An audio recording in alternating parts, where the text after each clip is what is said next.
Welcome to Cyber Leaders with me, Ciaran Martin. And me, James Line. Now, we're both from the SANS Institute who are kindly backing this podcast. I myself am a techie, a massive geek who's spent my life chasing cybercriminals around the internet. And I am not a techie. I'm a tiny policy wonk. I dealt with cybersecurity policy and operations in government and set up the UK's National Cyber Security Centre. But together, James and I are trying to unpack the weird, wacky, wired and wireless world of tech security and all the complicated things it involves. That's right, Ciaran. This podcast is a voice for security leaders. We want CISOs, security directors, and everyone beyond to build up their knowledge of what works, what doesn't, and ultimately secure their organizations more comprehensively and quickly. Well then, James, a voice for security leaders. I've got to start with this. Ante partiro.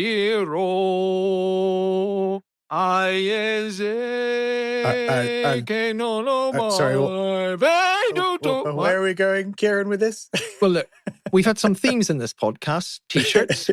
Yes, let's talk to marketing about that one. Good fake adverts about FUD. That was a good one, actually. One of my favourites. But what's this thing you were saying other than in English in your wonderful singing voice? Well, look, the other theme has been songs. I've been trying to break out into songs, so I thought I'd ambush you this time because we don't have the budget for song royalties, unless you want to give me that.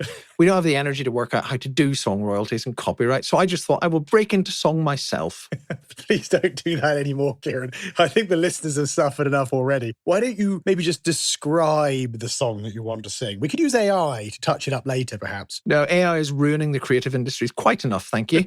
But I'll grumpily go along with your conventional suggestion. I thought you were the radical one. Anyway, I was trying to break into Andrea Bocelli and Sarah Brightman's Conte Partirò, which translates as I will leave with you, or in the English version, time to say goodbye. That's a bit drastic, Ciaran. Have you something to tell me? Are you breaking up with me? Are you done with this podcast forever? Well, I think we need some time apart, James. It's not you. It's me. Well, funny you say that. I've actually been thinking as well. Really? Really? Yes. I know you find that hard to believe. But we do need a bit of time to prepare. And prepare for season 3, I might add. I mean, we've had 9 guests on already this season, up from 7 the last time. If only the British economy had this level of productivity increase. But yes, we do need a break. I guess so. So that's it for season 2. There will be a season 3, we promise. And we'll go away now and work it up. We'll have some brilliant guests to announce. But for now, Conte Party. Oh, good Lord, Ciaran, you must stop it. You must stop it. You must stop it. Please. Okay. Or I will be getting the AI out to touch it up. But look, first of all,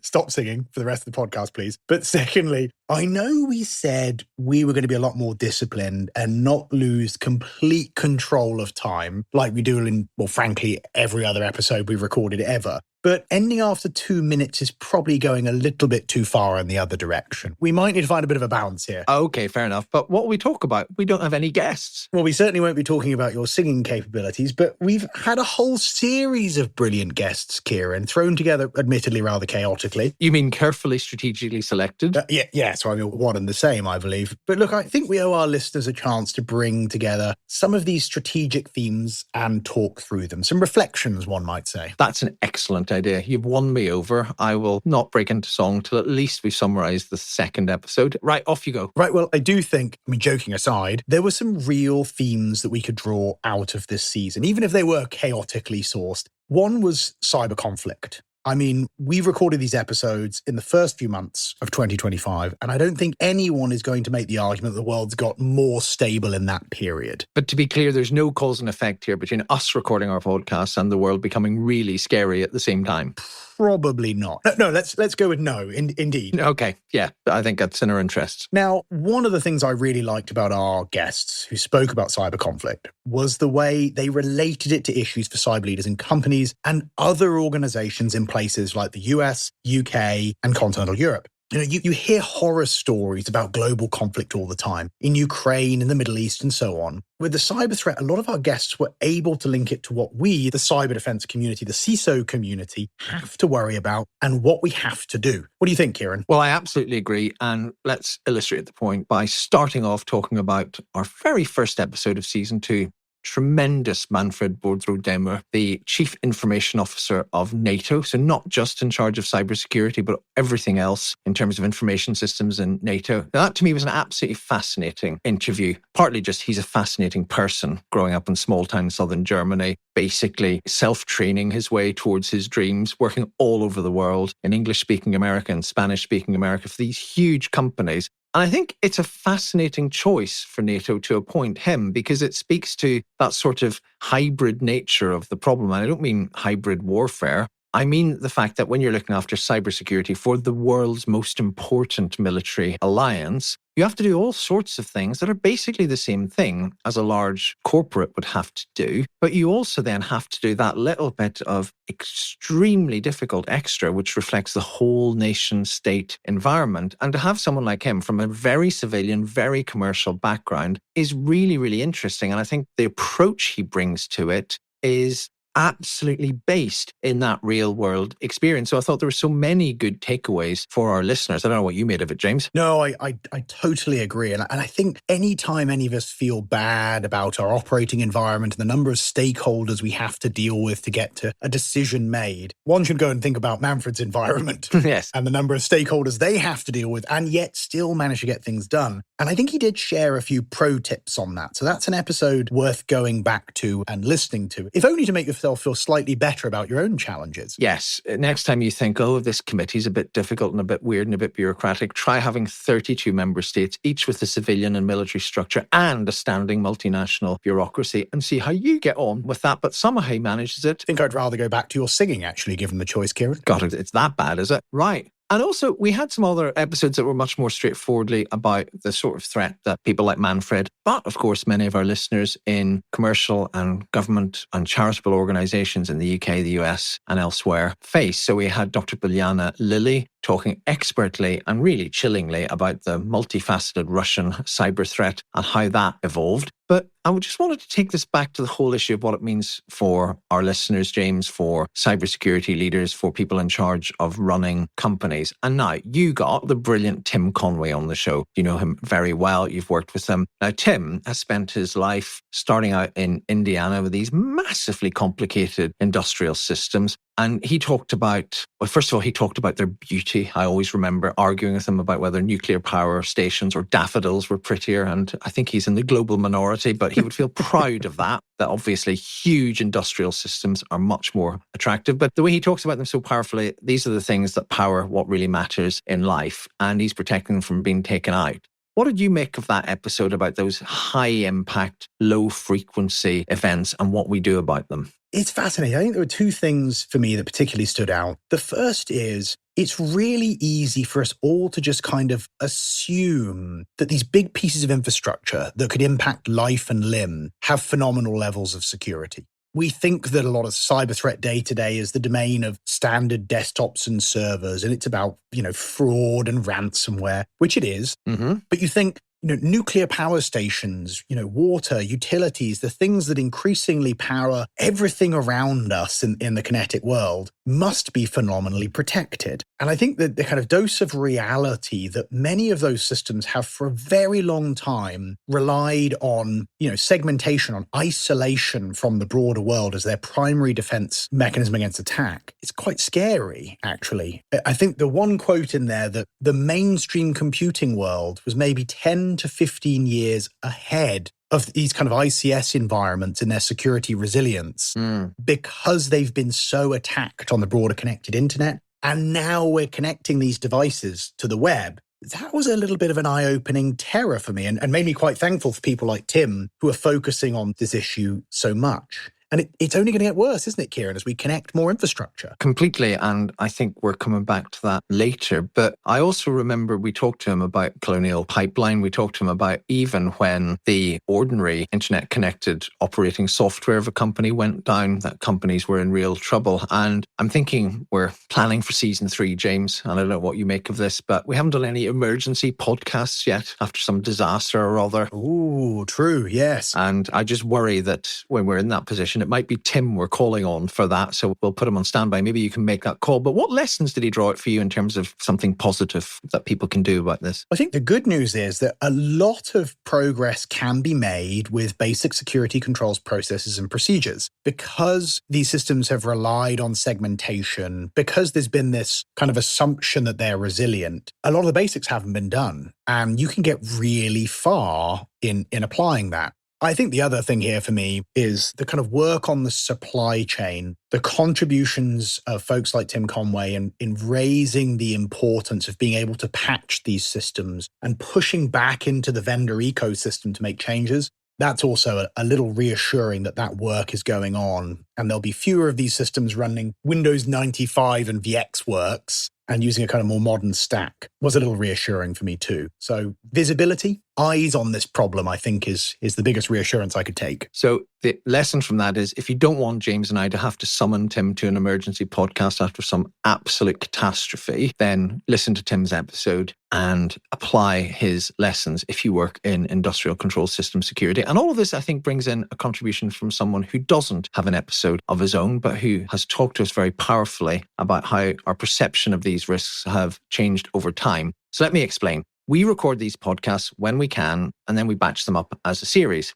So occasionally events will intervene between the time of recording and when we broadcast it. So earlier this year, we spoke with Chris Krebs, the legendary former head of the Cybersecurity and Infrastructure Security Agency in the United States. We didn't really ask him about his role in the controversial 2020 presidential election, which led to his dismissal by President Trump, because that had been covered extensively elsewhere. Instead, we were talking to him about his long career in government and private sector cybersecurity and his current work, or what we thought was his current work, at SentinelOne, the well-known major cybersecurity company. However, shortly after we recorded, the Trump administration placed a series of sanctions on Chris, which, amongst other things, led to him leaving SentinelOne. It also, sadly for us, although not the biggest issue here by far, meant that quite a lot of the content was out of date. So we've talked to Chris, and what we're doing is we're cutting in some of the best bits that weren't related to those issues. So here he is talking about how government and cybersecurity thought about critical infrastructure threats back in the day when he was first a public servant, way back in the George W. Bush administration, and how that's changed today.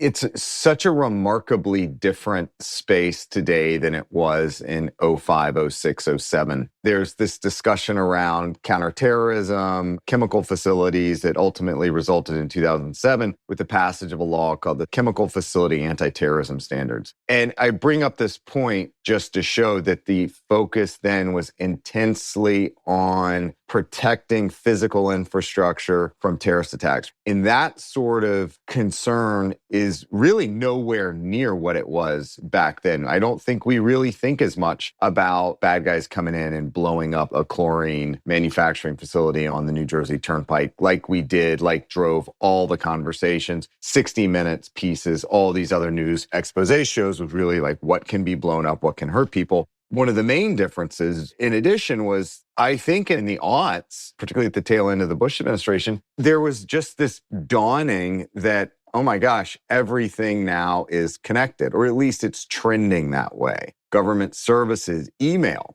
right? You know, it really is a thing of the 2000s. And I think we got a real taste of how the Russians, with Titan Rain, could infect sensitive networks and extract information. And again, that started cascading over. I remember in 2008 going over to the Department of Commerce in advance of a G7 meeting in Japan and talking to the folks, and they said, hey, we can't use our computers because the Chinese are all over these networks. Wow. So there was this dawning realization that we've got a major gap here, that we have a huge risk exposure. What can we do to address that? And then comes down a program, the Comprehensive Cybersecurity Initiative, that brought to the US government the Einstein program, which was just basically at that point introducing intrusion detection systems and intrusion prevention systems. So it was really kind of the early days in government. And it's remarkable to me to see how much it has advanced in, we'll say, 17 years, programmatically, authorities-wise, funding-wise.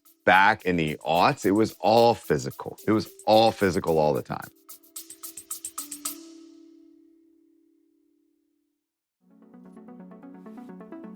supply chain attacks surged to 245% from 2023 to 2024. And breaches like the Oracle Cloud breach, GitHub Actions supply chain compromise, and vulnerabilities such as Log4j have proven just how one compromised supplier can disrupt thousands of organizations. Whether you're looking for comprehensive training, expert-led webcast, or ready-to-use templates and frameworks, the new SANS Supply Chain Security Hub has everything you need to secure your supply chain, from development to deployment. Explore our resources at sans.org/supplychain.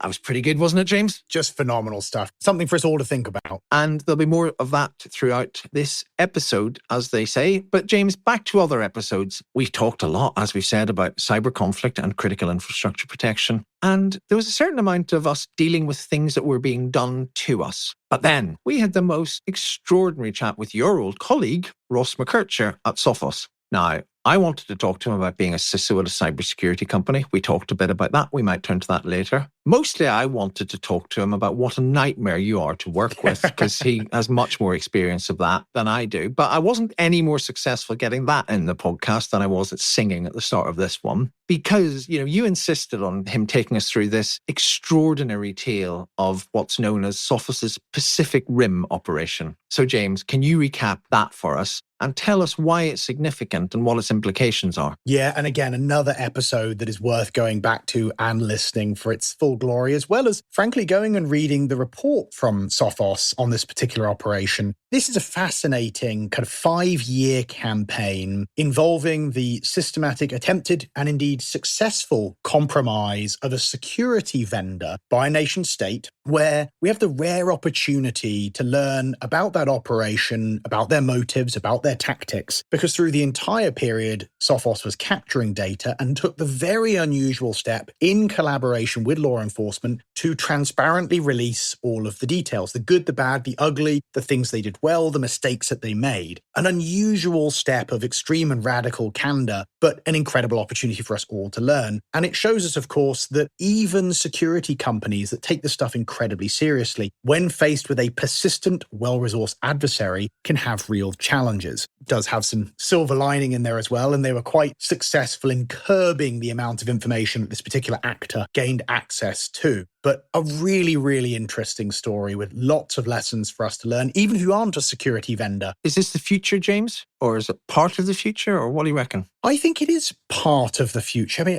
Ciaran, I don't know how you think about this. I've been at this cybersecurity thing now for 20 odd years, and not the kind of when people say, oh, I've been in cybersecurity and they were really off in IT or some other corner. I mean, actually in cybersecurity. And all right. All of that time... for all that time, there has been the kind of mainstream threat. There's always been a portion of it dedicated to fraud, to stealing money, by far the largest portion of it. There's always been a portion of it that was dedicated to hacktivism. There's been a portion of it that was dedicated to espionage and nation states. And frankly, there's a portion of it dedicated to artful showboating. And look at the impressive virus I wrote. And over time, the whole thing has scaled and the ratios have shifted, but they've all, been a consistent part of it. I do think, however, aside from the predictable growth of fraud and making money from these kind of cyber operations, as we connect more infrastructure, as all of our lives are more digitally connected, at home, at work, it's inevitable that we're going to see more of these types of operations by well-resourced nation states. And I'm not falling over, Ciaran, into this impending cyber war FUD stuff. Mm-hmm. But I think it's just a pragmatic reality that espionage will scale and the likes of China will do more Volt typhoons and Flax typhoons, as we talked about in another episode. So I do think it is the future. How about you? Well, I was struggling to concentrate what you were saying because all I could think of was the phrase artful showboating. And I was trying to think, the artful showboater, is that the name of an autobiography or a pub or something? Or maybe we can do the Dummy's Guide to Artful Showboating. Could be the name of our first album, actually, our first duet. Don't tempt me with a good time. Or even perhaps the name of a cyber threat group, Artful Showboaters. That would be a good one. Oh, much better than my request for Erudite Badger, wasn't it? That's Have you been on the cyber threat actor generator? Oh, absolutely superb. But frankly, not as good as Artful Showboating. I think that's one to name shortly. No. We should get hold of some of our guests and see if they can make it a reality. Where were we? Well, yes, but perhaps let's deal with another theme here, Ciaran, before we get distracted by threat actor names we'd like to sing. We had a really fun chat, didn't we, with Dr. Max Smeets about his new book, Ransom War: How Cybercrime Became a National Security Threat.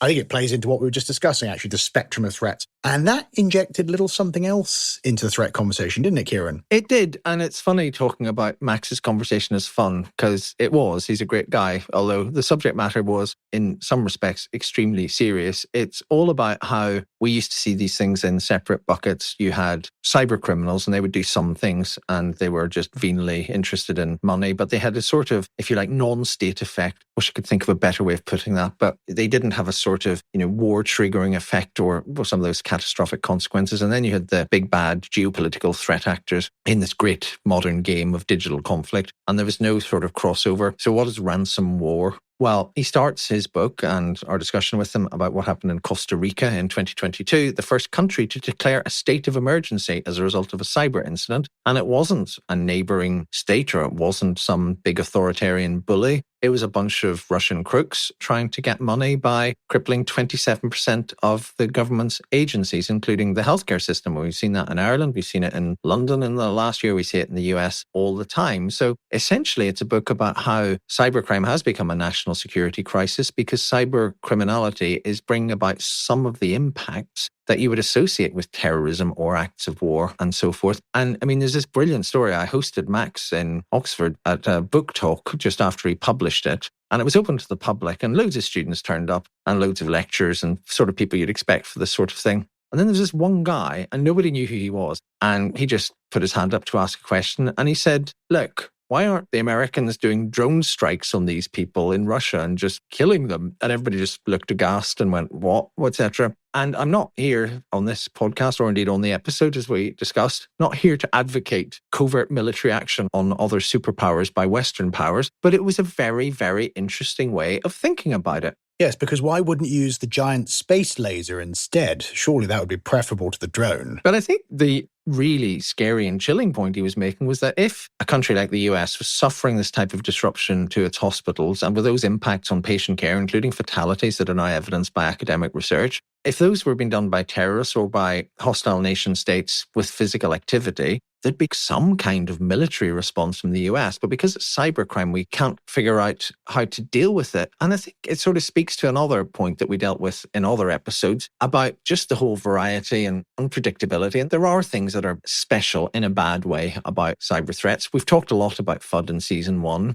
But I think when I look back at that period, we were trying to contest, and we still are. We're trying to contest all the noise about the cyber apocalypse. I think even then, no one, not us, not the FUD merchants, no one foresaw criminals, often in Russia, bringing hospitals in the West to a standstill. And it's not just hospitals, although they're the most serious. Since we recorded, we've had Marks and Spencer's here taken down quite extensively. That looks like English-speaking criminals. So the whole variety of threats. I should point out as well, Ciaran, it was only a few years back where cybercriminal gangs producing attack kits would release them with terms and conditions explicitly prohibiting people from using their attack kits on hospitals and similar. They didn't want the hassle. So it's actually a moderately interestingly new trend, other than when there was inadvertent splash damage, maybe like WannaCry. Yeah. Oh, sorry, I shouldn't bring that up. Sore topic for you. It's okay. I'm over it. We'll come to Tara Wheeler's episode a bit later. And some of the ransomware groups still won't attack hospitals, or say they won't attack hospitals. But recently we've had the so-called Quillin group, or Chillin, depending on how you pronounce Q in Russian, brackets, I have no idea, close brackets,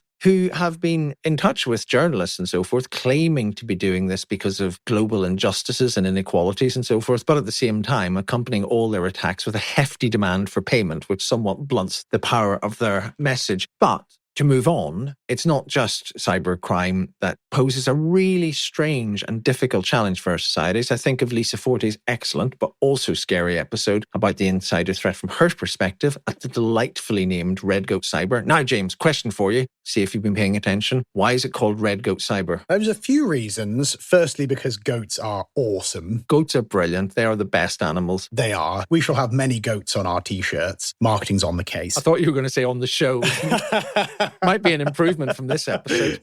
We can have an orchestra of goats to do the opening number with you. That could be quite something. But I think the more serious reason she articulated to us, aside from being cool, goats can recognize intruders into their herd. Yes, they can. I seem to remember we made some kind of joke about a goat firewall. And, Lisa presumably likes the colour red. I think that explains it, yes. But I think we're running into a problem of our own making here. Actually, if I'm being more accurate, a problem of your making. I'm offended again. How come? How so? Well, because however eloquently our guests may have been making these points about, goats and similar, it's all about scary stuff, isn't it? And this is a podcast for cyber leaders, giving them actionable tips for how to approach things and actually manage these threats well. We don't want people to just listen to it and leave terrified/impressed with goats.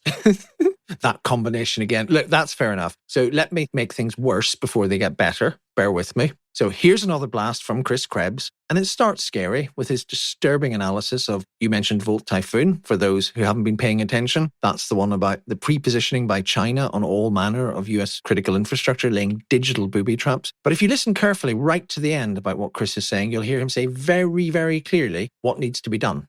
Where I think we are right now with China, with the various typhoons, which, just again, to be true to some of the things I've been pushing over the last 6 months or so, I really think just from a kind of an opening position, we need to, at least in the national conversation, when we're talking to the American people, the British people, whomever it is, call the things what they are. So Volt Typhoon is the Chinese military. It's the Chinese military getting into civilian critical infrastructure, pre-positioning. This is not debated. This is clearly accepted across the board that they are getting into position in civilian critical infrastructure that holds no apparent immediate strategic value. A water facility in New Jersey, for instance. How does that roll up to the U.S. projecting force in support of a potential invasion of Taiwan? It doesn't, except for the civilian nexus and turning the water off to create pressure and potentially loss of life within the homeland space here. So my assessment is that A, this is real. The Chinese are absolutely in critical infrastructure. B, they are doing it, just as I said, to pre-position in expectation, anticipation of potential conflict over Taiwan or potentially elsewhere. And the third is that we really don't have a great set of tools. So rather than third, I guess it's C actually. But nonetheless, we don't have a really good set of tools right now available to us to extensively root them out and hold a more secure, resilient defensive position. And Rob Joyce talked about this in congressional testimony a couple weeks ago here in the States in front of the Chinese Communist Party Select Committee. Got to have good offense, got to have good defense, and we need to be more resilient across the infrastructure. It's just great stuff indeed, isn't it, Ciaran? Tremendous. I hope there's going to be more Chris Krebs inserts throughout future episodes. I feel that should be a regular occurrence. It could perhaps take up all the airtime we had planned for your singing instead. But anyway, to be fair, so many of the guests we've already talked about also had great advice on harm and threat reduction, didn't they? They did. We had Manfred, as we've discussed, his practical approach at NATO. Lisa then gave us a whole series, play it back, of insider threat reduction techniques. Ross, I thought, was very cool about talking about the role of the CISO, the way in which their job is to help others and get the business done. And even somebody who is a cyber conflict expert like Tara Wheeler talked a lot about cyber war and some of the harms. But if you look at what she went on to talk about, which is her day job, is trying to crack that age-old, almost intractable problem about cybersecurity for small business. And we're making progress. But I think this is where we've got to just give you the floor, James. You are very, very good at this. So we had two, comment on any of the others you want in this positive, actionable space, but we had two absolute belters towards the end of the series that we haven't discussed yet. And they really major on how to do defense better. I'm thinking, of course, of the episode with Christine Gadsby at BlackBerry, the CISO there, but she's a long career at that company that's changed in so many ways. And she's really carved out a space for herself as a passionate advocate of hardware and software security. And then, of course, we have our very own John Hubbard with what can only be described as, insofar as a 40-minute podcast will let you, the comprehensive guide to blue team security. So why don't you just go to town on the two of those? Sounds good. The entire spectrum of cybersecurity covered therein. Yeah, look, I think there were a few interesting themes that came out of those episodes. And indeed, we could probably draw a bit of a Venn diagram as well. Firstly, for me, this debate of the changing role of the blue team, how we touched on the potential use of AI, the changing kind of roles in the SOC. I think the most important thing to draw out of that from me with John is to be constantly reflective on the level of capacity that you need to protect your business. This kind of constant thoughtfulness on your level of risk, your level of exposure, the goals that you're trying to meet from a security team perspective, and what that takes from a tools, a process, and a people perspective. It's really interesting. John kind of touched on this idea that you have a capability, you have a SOC, you have some people in it, mission accomplished. But there's quite a lot of subtle reverberations and changes to the skills they need, the different technologies, kind of year by year. So I think that constant evaluation as a security leader is an important point we all, should take to heart. A little related to that, and this came out with kind of Christine's talk track, there's a lot of hyperific new trends. We're inventing words now. I love it. You've got to watch out for the hyperific goat. There's a lot of these kind of new trends that are popping up, and many of them, hold great promise or great threat. Lots of them are a flash in a pan, followed by a reversion to similar cyber criminal tactics, similar problems. And it's really difficult for security leaders to balance out, is this the next hype trend? Is this truly disruptive? Are we, going back to business as usual? And I like Christine's point about kind of making time to look at those more honestly, to consult with other CISOs, to listen to the community, to not just kind of form your own ideas, but talk to others too. Something, of course, we try to do on this podcast, Ciaran. But I think Christine really brought out for me this feeling of being a steady hand and evaluating carefully whether something mattered or not whether marketers and analysts told us we should be excited about it. Very hard to do. It sounds so obvious to say, but I think many of us are really guilty of it. Yeah, I fall into this trap. And I've been wrong several times through my career going, oh yeah, okay, great. That's the next hyperific trend, followed by it actually being meaningful. So I think there is wonderful advice there. If I could pick one more tiny thing, because frankly, I could go on to 10 more bullets. We, through episode 1, had this same theme as in episode 2 here, the importance of connecting with broader business leaders, the importance of security being something we all do at an organization, not the cybersecurity people off in a corner, the importance of the CISO connecting with the rest of the C-suite, and the tactics to do that. That's something we consistently hear from security leaders who are successful in these roles, like Christine, like Ross as well, who has that interesting challenge of doing it at a security vendor. So I think, again, something that is easy to say, hard to do, and important we all carve time out for if we wish to be effective in enabling our organizations to manage security effectively. Bravo, James. Absolutely brilliantly done, from the Blue Team playbook to a skeptical engagement with vendors and trusting your own judgment, all the way through to how to get buy-in from the wider leadership. And I've got a challenge for you now. At your next board presentation, I challenge you to have a big slide saying hyperific trends and then just putting some text on it and see if you can get away with it. Because if anyone can, you can. With a picture of a goat. Hyperific goat trends. Ciaran, we're actually on a stage together before long. If you're not careful, that might end up on a slide. Look, let's stop ruining cybersecurity terminology even more than is already there. But yes, congratulations. You did get us there in the end, James. We talked a lot about defense and practical improvements. And of course, thanks to you, every episode ended in this spirit with your favorite bit. Which was not a closing rendition of Conte Partiro, but a 30-second takeaway. They were brilliant. I do love them. Go back and re-listen to them, folks. And actually, if I could make a bonus nudge for you, lots of our people this season mentioned resources that you can actually apply. John Hubbard, for example, mentioned several assets. Do go have a look at the show notes. They have links. It is very handy if you wish to take this podcast and move it from interesting listening with Ciaran and I talking about goats into the realm of actually changing things at your organization. But Ciaran, great concept, but did anyone actually come in under 30 seconds? I think one or two did. Really? Well, in their introductions. But anyway, what are we going to do for a 30-second takeaway today, James? Are you going to do it? because I'll either do it in song or I can't be stopped in 30 seconds. So I think it's over to you for this one. Actually, I have a better idea, Ciaran. What better way to finish the season than with a 30-second takeaway from the one and only Chris Krebs? Perfect. Oh, man, this is a great one. And I do get to spend a good amount of time with industry leaders. And the message that I try to impart is just what you guys said. Hey, we are only plugging more stuff in every day to the extent that you can move your risk assessments and your risk mitigation conversations as far to the left as possible. Bring security in from day one when you're having this vendor partnership conversation, when you're thinking about mergers and acquisitions, when you're thinking about, updating the tech stack or going into a new geography, even if as you're diversifying, for instance, outside of China, hey, maybe we're going to Vietnam. What are the risks in going there? Some cases, there's a kind of from the frying pan into the fire conversation. So again, pull left as far as possible the security conversation.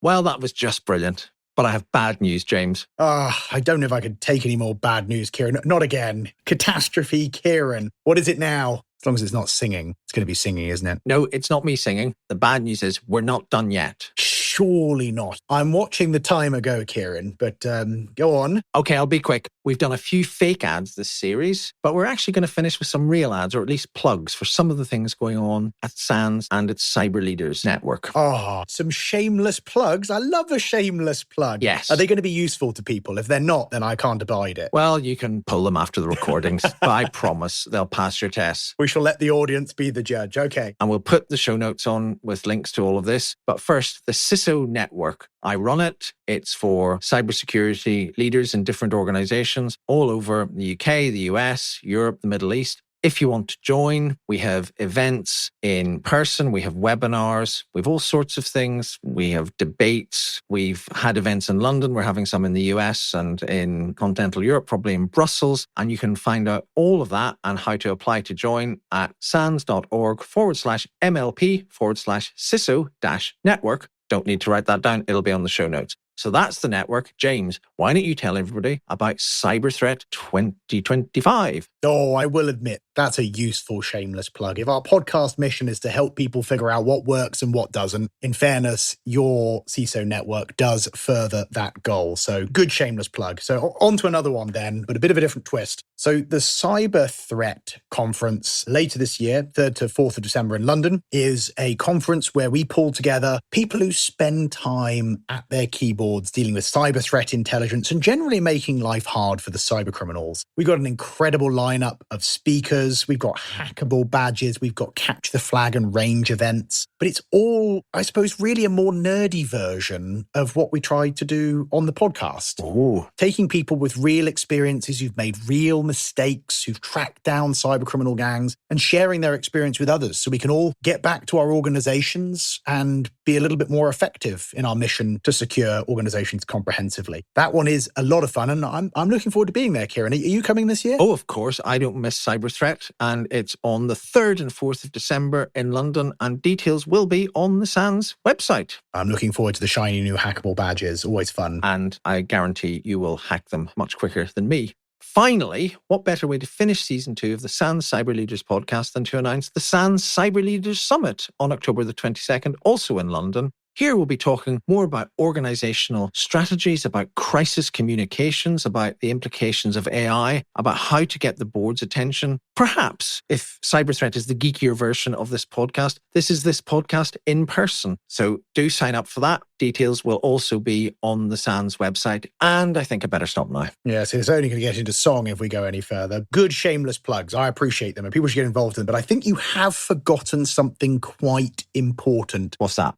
Season 3? Oh, yes, sorry, of course. After our time apart, I'll miss you, James. We will be back later in the year with season 3. We'll have some absolutely magnificent guests. We have secured them. We just can't tell you who they are for, I don't know, legal reasons, organizational reasons, being disorganized reasons, whatever. But we will be back. Indeed, indeed. So until then... Well, if you're really missing us, you can leave us feedback at the podcast site. Thanks to a technical error or glitch, only the 5-star review option's working at the moment, I'm afraid. What a shame. So you can press that button or you can email us at cyberleaderspodcast@sans.org. And we really appreciate, thank you, all of those who've been giving us ideas and telling us what you think. Absolutely. Whether it's pictures of goats or I really wish you'd do an episode on XYZ, it's making me worry at night about how I'm going to do it in my organization, or maybe a mashup of the two. Perhaps you're worried about getting hacked by a goat. But anyway, look, thank you so much for listening and giving us your time. We can't wait to get back. But until then, we have been the Artful Showboaters, so keep cybering.